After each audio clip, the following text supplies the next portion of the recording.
বহিৰাজ্যত পুনৰ সন্ধানহীন অসমৰ যুৱক ছটিৰ ইটাখোলাত চাঞ্চল্য পৰিয়ালৰ মাজত লাগিছে হাহাকাৰ আৰক্ষীক এজাহাৰ দাখিল পৰিয়ালৰ ছটিৰ ইটাখোলাৰ এজন যুৱক বহিৰাজ্যত সন্ধানহীন হোৱা ঘটনাই ব্যাপক চাঞ্চল্যৰ সৃষ্টি কৰিছে ছটি আৰক্ষী থানাৰ অধীনৰ ইটাখোলা আৰক্ষী চকী এলেকাৰ বালিডুগাৰ সদাইবৰা গাঁৱৰ কাজিৰ আলীৰ পুত্ৰ আব্দুল আজিজ নামৰ 19 বছৰীয়া যুৱকজন তামিলনাডুৰ এটা কোম্পানীত কৰ্মৰত আছিল যোৱা 8 জুনত যুৱকজনে তামিলনাডুৰ পৰা নিজ গৃহলৈ বুলি ৰেলযোগে আহি থকা অৱস্থাত ৰেলৰ ভিতৰত তেওঁৰ মোবাইল ফোনকে ধৰি সকলো সামগ্ৰী চুৰি হয় এই সন্দৰ্ভত দুৰ্ভগীয়া যুৱকজনে হাওৰা ৰেল ষ্টেচনৰ পৰা এজন দোকানীৰ ফোনৰ জৰিয়তে নিজৰ পৰিয়ালৰ লোকক জনাইছিল পৰিয়ালে ততাতৈয়াকৈ কৈ তেওঁক উক্ত ফোন নম্বৰৰ জৰিয়তে প্ৰয়োজনীয় ধন পঠাই দিছিল কিন্তু ইয়াৰ পিছৰ পৰাই পৰিয়ালৰ লোকৰ সৈতে আব্দুল আজিজৰ কোনো ধৰণৰ যোগাযোগ স্থাপন হোৱা নাই বুলি পিতৃ-মাতৃ ও পৰিয়ালৰ লোকে জানিবলৈ দিছে কামৰ কাৰণে তাৰপৰা এই চেন্নাইৰ পৰা আহি আছিলে আপোনাৰ কলিকতাত নামিলে তাৰ পইচা নাই তাৰপিছত হাওৰাৰ পৰা ফোন কৰিলে তাৰ ককায়েকক তাৰপিছত ককায়েকে পইচা পঠালে 700 তেতিয়াৰ পৰা তাৰ লগত আৰু কোনো কণ্টেক্ট নাই কাক পঠাইছিলে পইচাটো মানে তাত এটা দোকানী আছিলে দোকানীটো পইচাটো সি পঠাই দিলে তেওঁ নিজৰ মোবাইল দিয়ে ফোন কৰিছিলে নিজৰ মোবাইল নে বেলেগৰ মোবাইল নহলে তাৰ মোবাইল নাই মানে সেই দোকানীটোৰ মোবাইল দোকানী মোবাইলৰ পৰা ফোন কৰিছিলে এটা কোনো খা-খবৰ আৰু কোনো কণ্টেক্ট নাই ঘৰত মানে তাক বিচাৰি আছে পোৱা নাই আৰু যদি কোনোবাই পায় তেতিয়া সেই ল'ৰাটো ফটো দিয়া আছে আৰু স্ক্ৰীনত মোবাইল নম্বৰ দিয়া থাকিব আমাক কণ্টেক্ট কৰি দিব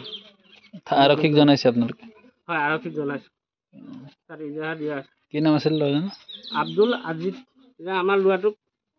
মানে য'তে পায় আমাক ঘৰত চমজাই দিলে হ'ল বহুত দুখীয়া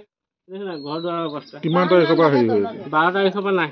তামিলনাডু ডিষ্ট্ৰিক্টত মেছ কোম্পানীত কাম কৰি আছিল ল'ৰাজন কি নাম আব্দুল আজিজ তেখেত মানে ঘৰৰ পৰা আহি আছিলে 19 বছৰীয়া ল'ৰা অকলে আহি আছিলে ট্ৰেইন যোগে ঘৰলৈ আহি আছিলে হয় ইটাখোলা ঘৰলৈ আহি আছিলে তো হাওৰা ষ্টেচনত ৰাতিপুৱা 6:30-7মান বজাত প্ৰায় পাইছে সেই মতে পৰিয়ালে জনাইছে